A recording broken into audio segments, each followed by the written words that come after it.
What's up, everybody? Welcome to Don't Give Up with Jacob. Today, I have a special guest joining me on my show who's here to talk about what he does for a living and his journey with autism. So, with pleasure, it is my honor to welcome to my show Jonathan Alvarez.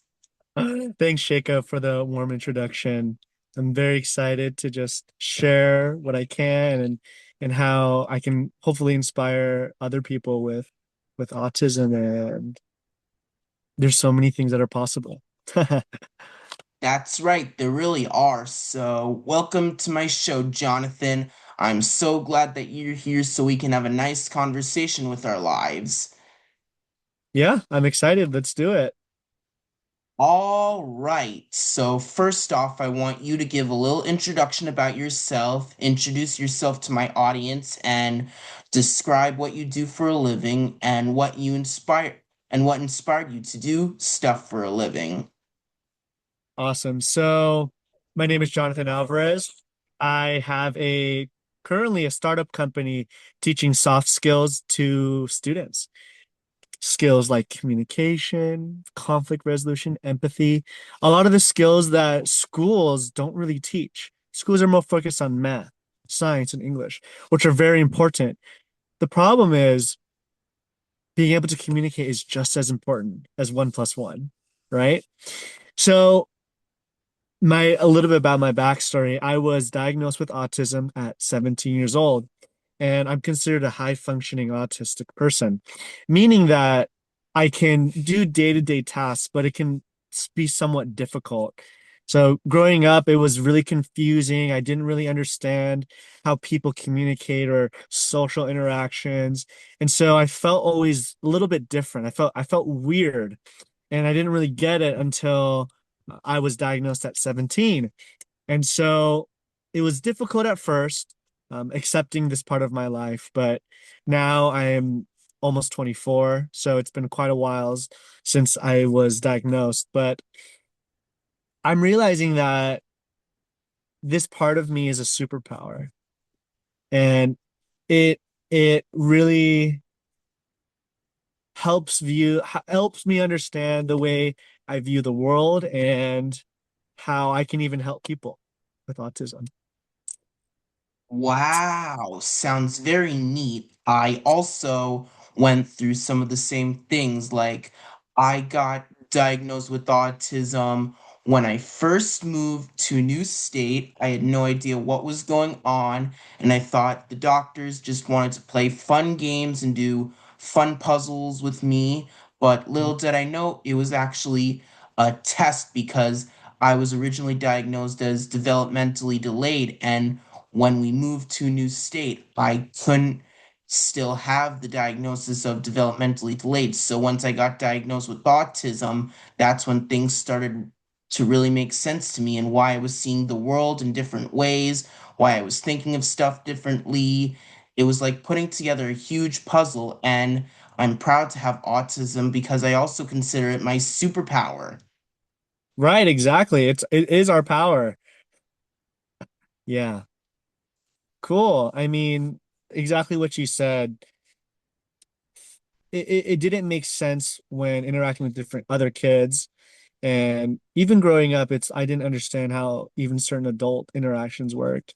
But what's really amazing is when I finished college, I ended up learning how the world functions and how I don't want to say how I fit into that, but more because I understand it, I can interact with people in a way that I guess we can both be comfortable per se. Yeah. Yeah, I'd say so as well. It's good to know how we can communicate with other people. It's good how we can get along with other people and find friends who are perfect for us and that can understand who we are and what our differences are at the same time. Yeah. I mean, one of the things that I notice in myself is I have a lot of different hobbies, and sometimes I can talk a lot. But my friends, they're able to help me and say, "Hey, Jonathan, we know that you love talking about for example, one of the things I loved talking about was Rubik's cubes. I can solve Rubik's cubes really fast.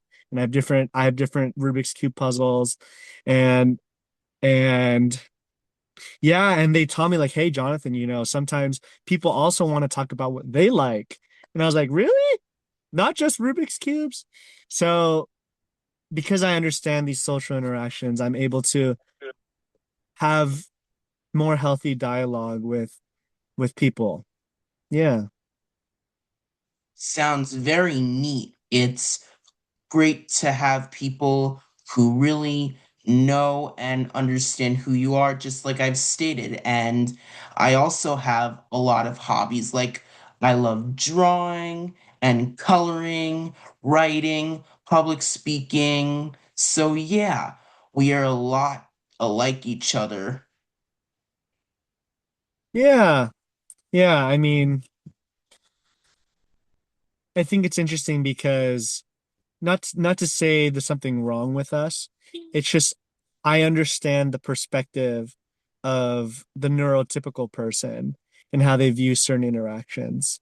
So I can feel more comfortable in these situations and have them also feel comfortable as well. That's right. That's why it's always good to feel comfortable with what people are talking about. You don't really want to talk about something that you don't feel comfortable with. And if you want to talk about something, make sure it's something that you feel comfortable with talking about. Exactly. All right, so now I'm going to ask you, how does living with autism as an adult affect you? Like, what do you do for an everyday living while living with autism? How does it make you feel? And how do you live with it all together? Yeah, I mean, living by myself, first living by myself was very, very difficult because I didn't have my parents anymore to help me. And because I was diagnosed so late, from the typical diagnosis age, it really threw me off because I was 17, I was a senior in high school, and I was about to go to college. And so I had to adapt very quickly in understanding how my brain works and how to interact with kids in college. So things like, for example, a really good example, because I have my own company creating software and doing workshops, that means I have to build my schedule every day. When you're in school, you have math, or let's say English, one, for hour two, you have math, for hour three, you have recess, for hour four, you have science, English, and then lunch. So it's very structured every single day. So what's hard for me sometimes is I have to make my own structure every single day. I have to learn I have to know what I'm gonna do every single day, or else I can get overwhelmed, I can get a little bit anxious, or I end up doing nothing and I can even waste a day entirely, which is not very helpful either. So structuring my own day has been a challenge that I've been growing with, and